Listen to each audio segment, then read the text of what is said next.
Baik. Kita lihat hadisnya. Qala Nabi sallallahu alaihi wasallam, kata ibunda kita, satu kali Nabi sallallahu alaihi wasallam pernah menyampaikan yang sudah kita bahas, saya tidak akan dalami lagi.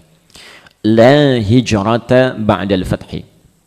Tidak ada lagi hijrah setelah fatah. Baik itu fatah yang dimaksudkan Makkah, ya, setelah dibuka jadi Darul Islam, ataupun tempat-tempat seperti pernah kami jelaskan yang sudah terbuka dengan nilai-nilai keislaman, senang diisi dengan ibadah, ada ketentraman dalam kita memaksimalkan ibadah di tempat-tempat itu, maka kata Nabi jangan berhijrah. Ya, la di sini memang bukan nahyi, tapi nafyi ataupun naqsi, bisa menunjuk kepada kurang atau ketiadaan. Jadi kalau Anda sudah terbiasa mendapatkan kebaikan, tiba-tiba hijrah, bisa berkurang kenikmatan ibadah, bisa berkurang kekhusyuan ibadah, bahkan bisa berkurang pahala yang kita dapatkan dari sebelum-sebelumnya. Ya, kita sudah pernah jelaskan itu. Silahkan bisa dilihat kembali tayangan atau rekaman pada pertemuan yang lalu. Walakin jihadun. Di sini kita berhenti. Tapi jika Anda sudah mendapati suasana yang menenteramkan, enak untuk ibadah, nyaman untuk mendekat kepada Allah, indah, kondusif situasinya, baik dalam kehidupan bermasyarakat, baik di pekerjaan, baik dalam suasana apapun dalam hidup, kata Nabi, jihad. Yang berlaku adalah memperjuangkan situasi itu agar terus kita dapatkan sampai akhir hayat kita. Oke. Dan kita pernah terangkan makna jihad ini, ya, terdiri dari 3 hal. Satu, dalam rangka membiasakan, memperjuangkan keadaan yang nikmat itu saat kita dekat dengan Allah, maka berlaku kalimat jihad berasal dari kata al-juhdu, serius. Ya. Jadi Anda harus serius. Satu, merencanakan kegiatan-kegiatan yang sifatnya positif, yang bisa lebih mendekatkan diri kita dengan Allah Subhanahu wa taala. Perjuangan itu disebut dengan ijtihad. Ijtihad. Jadi kalau sekitar Masjid As-Salam ini sudah bagus, sudah enak, ayo kompak bikin kegiatan. Ya. Sama-sama yang membuat iman kita semakin meningkat dengan Allah Subhanahu wa taala. Ya. Anda tingkatkan majlis ta'limnya, insyaallah. Anda tingkatkan kekompakan berjamaahnya. Anda tingkatkan mendekatkan diri dengan tuntunan Qur'annya, sunnahnya. Jangan cuma teoritis, ya aplikasikan dalam kehidupan. Ya, tampakkan keindahan Islam itu dalam kehidupan. Masya Allah. Kalau tidak keliru saya dengar di Bangka itu ada banjir ya. Di Riau banjir ya. Ya. Setinggi apa? Setinggi rumah, Masya Allah. Sudah lihat di televisi? Dengar di radio? Sekarang setinggi apa keimanan kita untuk merespon itu? Saya belum dengar ini. Ada teman-teman di As-Salam misalnya, atau di sekitaran ini mengumpulkan sesuatu untuk saudara kita di sana. Katanya hafal hadis Nabi. Mukmin satu dengan yang lainnya bagaikan satu tubuh. Kalau sakit satu yang lainnya merasakan. Ya, Masya Allah, di zaman Mu'tasim ada seseorang perempuan sedang dihinakan di sudut yang sangat jauh. Dia berkata, wa Mu'tasimah, di mana khalifah, di mana Mu'tasim, tolong saya. Maka Mu'tasim sendiri yang bergerak. Mu'tasim sendiri yang bergerak. Saya akan membebaskan perempuan itu. Saya akan ringankan bebannya. Beliau bergerak pimpin pasukan untuk bisa mengangkat derajatnya di hadapan Allah Subhanahu wa taala. Ayo, di mana kita? Di mana kita? Jangan-jangan itu sengaja diperlihatkan kepada diri kita, memang peluang pahala kita ada di situ. Apa yang sudah Anda kumpulkan? Minimal apa yang sudah Anda ucapkan lewat lisan itu? Sudahkah mendoakan mereka? Ya. Sudahkah memohon kepada Allah untuk bebannya diringankan?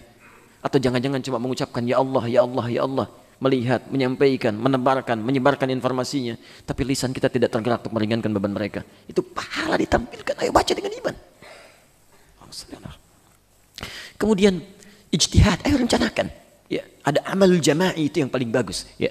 Yang kedua, kalau sudah punya rencana, kapan saya mengikuti ta'lim, kapan saya mengikuti sholat berjamaah. Kalau Allah sudah hadirkan masjidnya, sudah baik, sudah enak, harus punya rencana. Minimal keluarkan waktu sholatnya. Ya. Lalu jangan sampai Anda disibukkan oleh sesuatu yang bertentangan dengan rencana Anda. Ya. Jadi kalau sudah merencanakan, konsisten, komitmen. Jam berapa bangunnya untuk tahajud? Kapan waktunya untuk istighfar di waktu sahar? Kapan berangkat ke masjidnya? Kapan mengikuti ta'limnya? Kapan bergaul dengan masyarakat? Kapan menampilkan nilai-nilai keislamannya? Itu ijtihad namanya. Ya, ijtihad. Kami mengerti bahwa setiap kita barangkali sangat insya Allah pandai untuk melakukan sesuatu. Tapi akan lebih baik bila terencana. Akan lebih baik. Baik. Termasuk rencana masuk surga. Ya. Mau masuk surga? Pertanyaannya surga yang mana? Karena ada surga bersama Nabi, surga di taman surga, ada surga seluas langit dan bumi, ada surga yang kelasnya biasa tidak disebutkan tapi keindahannya luar biasa. Rencanakan, ya, rencanakan. Kemudian ada perjuangan dengan fisik, fisikal. Kalau sudah direncanakan, jangan cuma sekedar tertulis, tapi aplikasikan. Lewat perjuangan kaki kita yang melangkah, tangan kita yang bergerak, ya, segala anggota tubuh kita. Perjuangan itu disebut dengan jihad. Ya, perjuangan fisik, itulah jihad, fisikal. Rencana ke Assalam, subuhnya jam 4.38. Tulis, berangkat jam 4:25. Masya Allah.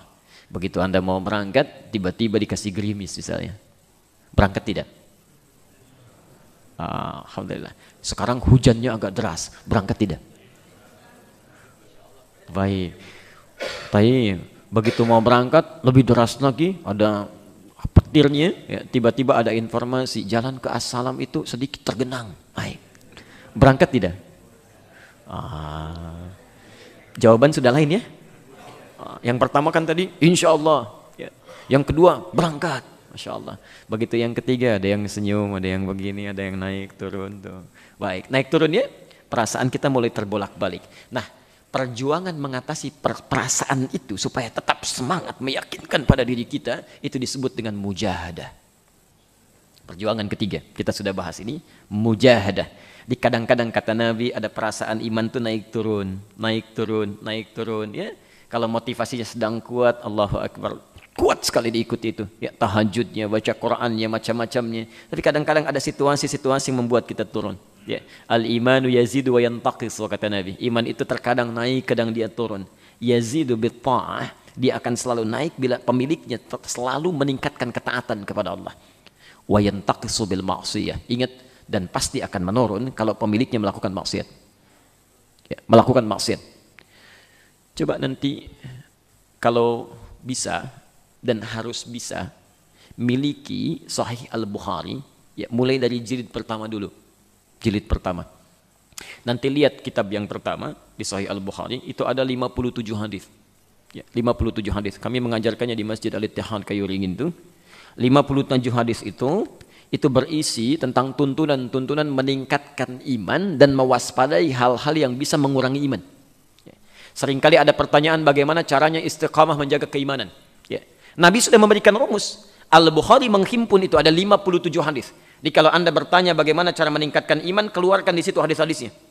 Itu tunggangi dalam kehidupan. Ya. Tapi saat yang bersamaan Anda mesti waspada. Karena ada hal-hal dalam kehidupan yang kadang tidak disadari bisa menurunkan iman. Nah, itulah dikeluarkan di hadisnya, pasti itu Anda akan alami. Ya. Di sebelum mengalaminya, keluarkan dulu itu. Begitu nanti rintangan-rintangannya muncul, hambatannya bisa kelihatan, kita bisa menghindarinya. Waspada.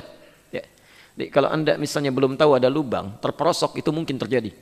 Tapi kalau sudah diketahui lubangnya di sini, titiknya di sini, rawannya di sini, Anda bisa hindari. Ya, jalan sampai sini? Baik. Kira-kira menurut Bapak Ibu bagaimana? Orang yang sudah diketahui, sudah disampaikan informasinya, itu ada lubang, hati-hati. Dia masih terpeleset juga. Satu, sudah ada respon. Baik. Yang kedua, diberitahu ada lubang di situ, dia nggak mau dengar. Ya, biarin aja, terserah saya. Lalu terpeleset juga. Kira-kira yang demikian apa? Sekarang kita kembalikan. Sudah tahu ada informasi dari Nabi. Diberikan informasinya. Disampaikan supaya meningkat imannya. Diberitahu supaya tidak terpeleset keimanan dan menurun tingkat kualitasnya. Tidak dibaca juga. Kira-kira apa itu?